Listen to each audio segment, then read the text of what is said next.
Je te loue, je te rends grâce. Papa, je te remercie déjà pour cette journée qui a été merveilleuse parce que tu as accompagné ta servante de l'aéroport depuis son pays jusqu'à ce qu'elle arrive à l'aéroport d'ici en France. Et elle est arrivée ici, c'est ta servante Maman Jeanne en paix.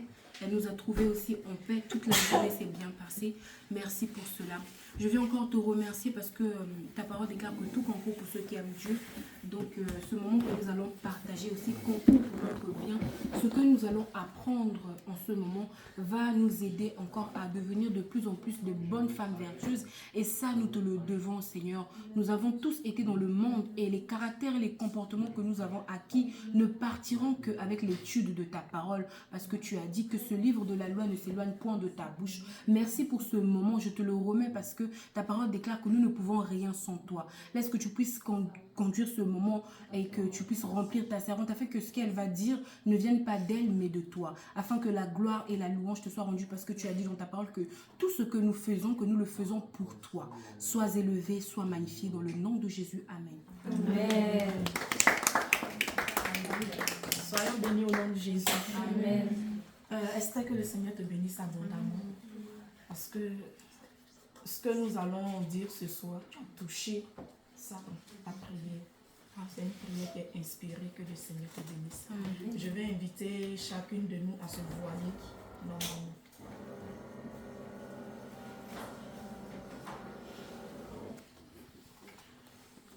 Ce soir, nous allons parler du collier. Le collier. Donc, je vais vous poser la question. Qu'est-ce que le collier? Qui peut me donner la définition d'un collier? Je peux? Oui. Le collier, c'est considéré comme un ornement selon le monde. En général, c'est un truc pour ajouter à ta beauté, pour embellir en fait sur ta tenue, quoi. Si tu t'es habillé par exemple en rouge et que tu portes un collier soit sur ton cou ou en forme de bracelet pour juste embellir en fait. D'accord. Ça c'est... Merci. Et que le Seigneur te bénisse. Oui. Deuxième intervention. Nous n'allons pas durer, nous allons faire juste 15 minutes. Deuxième intervention. La définition d'un collier. Esther donne une définition, je voudrais une deuxième intervention. S'il n'y a pas d'intervention, nous allons continuer. Moi j'ai une deuxième intervention, mais je ne sais pas si les autres... On va laisser les autres parler si aussi. les autres raisons. Oui. Deuxième intervention. Oui, moi ça me fait un peu penser quand tu es enchaîné à quelque chose, que tu es emprisonné, par exemple les chaînes d'un collier, mais du coup pas forcément le collier qu'on va penser les bijoux, mais juste une chaîne dans laquelle tu es enchaîné, un peu comme par exemple le joug d'étranger. Voilà, ça me fait penser à ça. Enfin, ça pourrait me faire penser à ça. Une troisième intervention. Que le Seigneur te bénisse. Exactement. Un bijou. Ouais. Moi j'allais parler des perles en fait. Oui, ça peut être de l'or, ça peut être des perles, ça peut être n'importe quoi, mais qui représente un collier et qui, comme Estelle a dit, qui vient ajouter un plus à la beauté. C'est-à-dire, ça vient embellir la femme. Est-ce que c'est bien compris? Amen. Nous allons prendre nos Bibles dans le livre de Proverbes 3, le verset 21 au verset 22. Nous allons chercher à savoir, à connaître la définition du collier selon la Bible. Nous allons lire 3 versions. Le verset combien, maman? Proverbes 3, le verset 21 au verset 22. On peut lire sans trop? S'il te plaît. D'accord, maman. Je lis la parole du Seigneur avec un grand respect. Proverbe 3, verset 21. Mon fils, que ces enseignements ne s'éloignent pas de tes yeux. Garde la sagesse et la réflexion. Elles seront la vie de ton âme et l'ornement de ton cou. Alors tu marcheras avec assurance dans ton chemin et ton pied ne heurtera pas. Amen. Amen. Nous allons revenir plus haut. Lis le premier verset, s'il te plaît. Relis, s'il te plaît. Proverbe 3, le verset 21.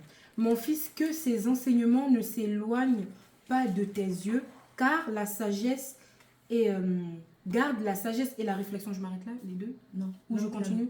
Ok. Le verset 22, du coup. Elle seront la vie de ton âme et l'ornement de ton cou. Amen. Amen. Donc ici, l'ornement du cou, nous avons dit que c'est le collier. Oui. La Bible définit l'ornement du cou comme quoi? Les enseignements. Amen. Donc la première définition du collier, selon les Écritures, un collier représente un enseignement. Il n'y a même pas une vertueuse qui a un stylo, un cahier pour prendre note. Vous aurez une interrogation demain.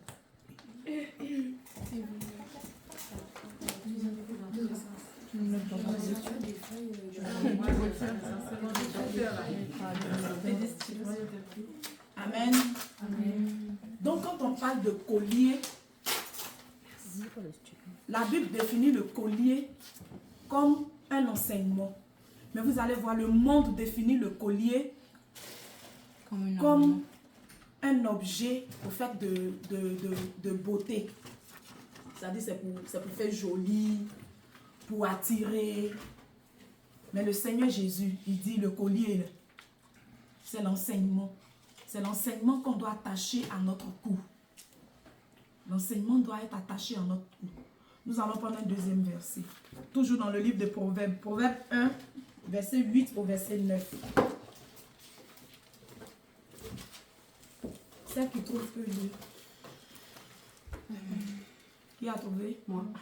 On va laisser Sephora. C'est une 14. Écoute, mon fils, l'instruction de ton père et ne rejette pas l'enseignement de ta mère, car c'est une couronne de grâce pour ta tête et une parure pour ton cou. Encore une parure pour ton cou. Amen. C'était Proverbe 1. Je lis dans la version Semeur. Mon fils, sois attentif à l'éducation que tu reçois de ton père et ne néglige pas l'instruction de ta mère, car elles seront comme une belle couronne sur ta tête et comme des colliers à ton cou. Amen.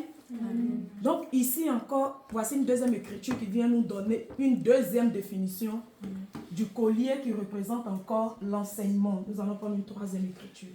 Toujours dans le livre de Proverbes, cette fois-ci dans Proverbes 6, le verset 20.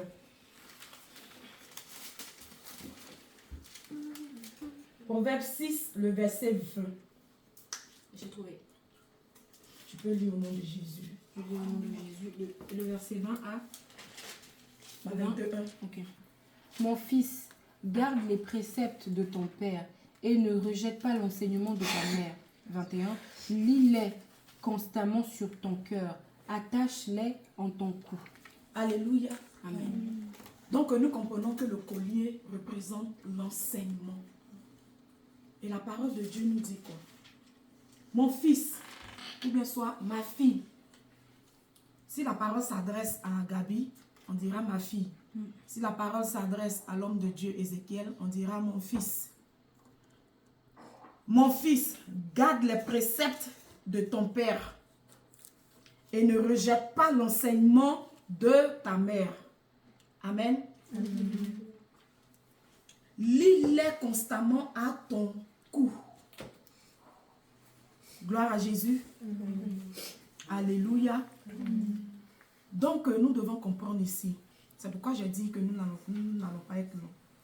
Nous devons comprendre que la beauté dont le monde parle, pour dire quand on met un collier, on est jolie, on est attirante, on est vraiment, je ne sais pas comment on dit, quand une fille est bien habillée avec des colliers au cou, elle est pimpante. En réalité, cette beauté représente l'enseignement. Voici la beauté de la femme. Amen. Qui n'a pas de Bible ici? Il ne faut pas avoir honte. Lève ta main. Tu n'as pas de Bible à la maison. J'en avais une, mais j'avais bien écrit. Tu vois que tu as perdu ta beauté. Donc, il faudra que tu cherches avoir une Bible, s'il te plaît. S'il te plaît. L'enseignement, c'est la beauté d'une femme. Si ce n'était pas important, la Bible n'allait pas mentionner le nom de la maman. La Bible parle du père et parle aussi de maman. Ça veut dire que c'est important. On dit ne rejette, garde les préceptes de ton père et ne rejette pas l'enseignement de ta mère. Ça veut dire dans une famille, papa et maman sont les éducateurs. Papa donne l'enseignement. Maman aussi donne l'enseignement. Ici, vous êtes toutes appelées à être des mamans demain.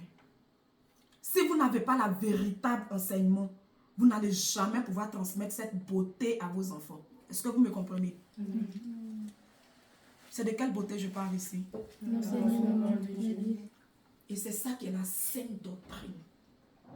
Si vous n'avez pas la sainte doctrine, qui est la parole de notre Seigneur Jésus-Christ lui-même, qui est le collier que nous devons attacher à notre cou, qui est cette beauté que le Seigneur nous donne. Si vous n'avez pas ça, vous n'allez jamais pouvoir transmettre cela à vos enfants.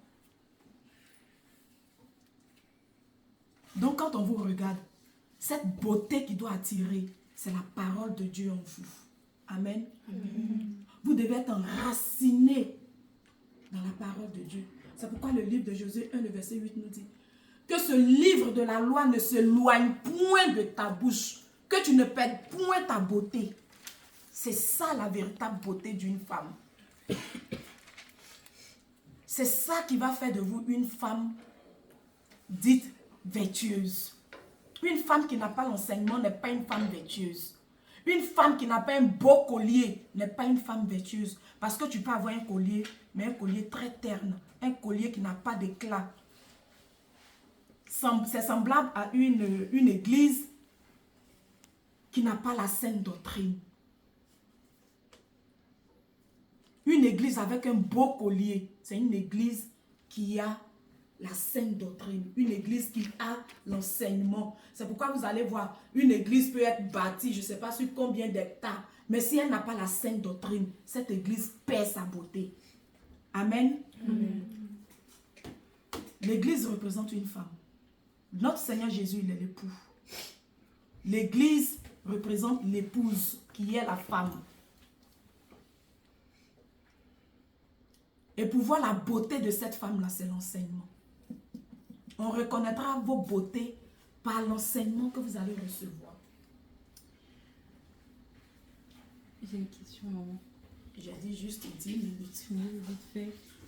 Pour comprendre, en fait, si je comprends bien, il y a une phrase que tu as dit, maman, tu as dit que la femme est représentée comme l'église. Donc, en d'autres termes, pour être une femme belle, il faut avoir le Seigneur Jésus dans sa vie. Bien sûr. C'est ça qui est la sainte doctrine. La sainte doctrine, c'est Jésus-Christ. Le véritable Jésus. Amen. Personne ne peut prétendre avoir la sainte doctrine sans avoir Jésus. Parce que la sainte doctrine, c'est Jésus. C'est le Seigneur lui-même. Donc, si tu es ici, tu sais que ton collier ne scintille pas, ton collier ne brille pas, c'est que tu n'as pas encore l'enseignement. Les hommes de Dieu donnent l'enseignement. Ils font tout pour nous donner l'enseignement. Ils font tout pour que nos colliers soient vraiment des colliers éclatants. Quand l'enseignement vient, que fais-tu de cet enseignement? Est-ce que tu l'enracines dans ton cœur pour vivre selon cette parole? C'est ça la véritable beauté d'une femme. La parole. Jésus. Votre vraie beauté, c'est ça. Sinon, cette beauté, Eunice, c'est très belle. Vous êtes toutes très belles. Cette beauté-là, elle est éphémère. Elle finira. Elle disparaîtra. La vieillesse fera disparaître cette beauté. Mais la véritable beauté qui ne va jamais finir, c'est la parole de Jésus en vous. Et c'est ça qui va refléter votre véritable beauté. Amen. Amen. Et cette beauté ne se donne pas par une seule personne. Amen. Amen. C'est pourquoi la Bible dit que personne n'a le monopole de la parole. Les hommes de Dieu, ils sont beaucoup. celui-ci vient, il donne son enseignement. Toujours sur la base de la sainte doctrine. L'autre vient, il donne son enseignement. Parce qu'en réalité, un collier ne se fait pas par une seule personne. Plusieurs personnes viennent et fabriquent le collier de sorte à ce que vraiment le collier soit bien fait. Et c'est ça la parole de Dieu qui est faite par les ministres de notre Seigneur Jésus-Christ, qui représentent les hommes de Dieu, les 5 ministères. Qui peut me citer les 5 ministères? Oui. Le docteur, l'évangéliste, le prophète, l'apôtre et le pasteur. Amen. Amen. Donc c'est 3 ministères réunis qui forment le collier. Un véritable collier. Un collier qui scintille, un collier qui brille, un collier qui sera notre passeport pour le royaume des cieux. Est-ce que vous avez le véritable collier? Est-ce que vous avez le véritable collier? Je sais pas. Justement, comment le savoir en fait? Parce que, enfin, je sais pas. Pas totalement. Pas totalement. La moitié. Parce qu'il y a des choses qu'on fait dans la Bible et il y a des choses qu'on n'arrive pas encore à faire, qu'on n'a pas abandonné ou qu'on essaye de faire, mais on travaille dessus. D'accord. J'aime ça, on travaille dessus. Parce qu'on finit jamais d'apprendre. Ouais. On continue. Et chacune de nous doit travailler sur sa consécration, c'est-à-dire ta véritable relation avec le Seigneur Jésus. Amen. Donc, on va pas être long. On peut faire On un va pas délire. être long. On peut quoi? On peut faire un délire. Oui, on peut continuer. Puis on va tous dormir à terre, c'est pas grave, mais on continue. Je sais, elle est fatiguée, mais on finit. Non, non, pas que je suis fatiguée. J'ai dit qu'on n'allait pas mettre du temps, donc c'est ça la véritable beauté d'une femme. C'est la parole de Dieu. La véritable beauté d'une femme, c'est l'enseignement. La véritable beauté d'une femme, c'est la sainte doctrine. Et une église qui n'enseigne pas la sainte doctrine dans son entièreté est une église qui n'est pas belle. Amen. C'est une femme qui n'a pas de collier. C'est une femme qui n'est pas belle. Qu'est-ce que notre Seigneur Jésus-Christ a dit? Il a dit qu'il voulait une église Sans ride, sans tâche. Amen. Quand tu es sans tache, tu es sans ride, ça veut dire que tu as la sainte doctrine. Tu as la sainte doctrine dans son entièreté. C'est pourquoi Gabi a dit, on travaille. Il faudrait qu'on travaille jour et nuit. Qu'on s'enracine, qu'on fasse violence sur nous-mêmes. Je sais que ce n'est pas facile. Pas du tout facile. Parce que le monde aussi est là. Les amis sont là. Les parents qui ne sont pas encore convertis sont là. Et c'est vraiment, c'est pas facile. C'est pas facile. Mais avec le Seigneur, nous pouvons y arriver. Amen. Amen. Avec le Seigneur, nous avons déjà la victoire. Avec le Seigneur, nous avons le véritable collier qui est l'enseignement, la parole. Et c'est ça qui fait la beauté d'une femme. Amen. Amen. Donc, vous avez compris le sens du collier. Vous allez souvent aller à l'évangélisation et il y a des sœurs des églises de la Voie Lâche qui viendront vous dire, mais vous dites de ne pas porter les chaînes et autres. La Bible dit qu'on doit mettre le collier à notre cou. Dites-lui que ce n'est pas le collier physique. Le véritable collier, c'est l'enseignement. Et comme elle n'a pas le véritable collier, elle voit le collier qui est charnel. Le collier, ce n'est pas le collier qui est charnel. Le véritable collier, c'est l'enseignement. C'est la parole de Dieu. Et c'est ce que nous avons comme héritage que nous pouvons transmettre à nos enfants. Si tu n'as pas le véritable collier, tu ne pourras jamais donner un bon héritage à ton enfant. Tu ne pourras jamais... Vous savez qu'il y a des femmes qui ont le véritable collier, qui transmettent ce collier à leur époux. Vous êtes d'accord avec moi? Oui. Donc que le Seigneur Jésus nous donne la force. Sincèrement, qu'il nous donne la force. Qu'il nous donne la détermination. Qu'il nous donne l'amour de sa parole. Nous devons méditer chaque jour. Quand tu te lèves, moi quand je me lève de mon lit, quand je me lève, le Seigneur me fait la grâce, j'ouvre mes yeux. Quand je dois descendre du lit, je descends sur mes genoux. C'est ça qui fait ma force. Je descends sur mes genoux. Et c'est quand je finis de prier, je me lève.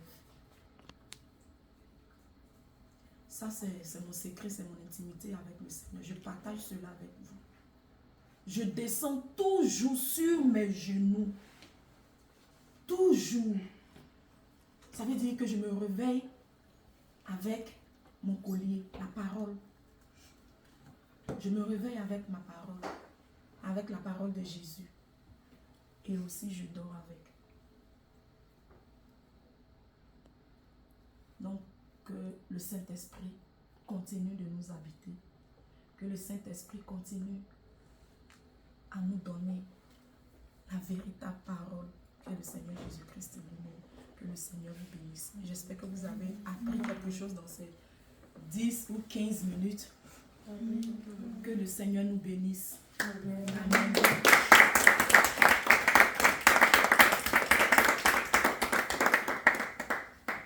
Amen. Amen. Amen.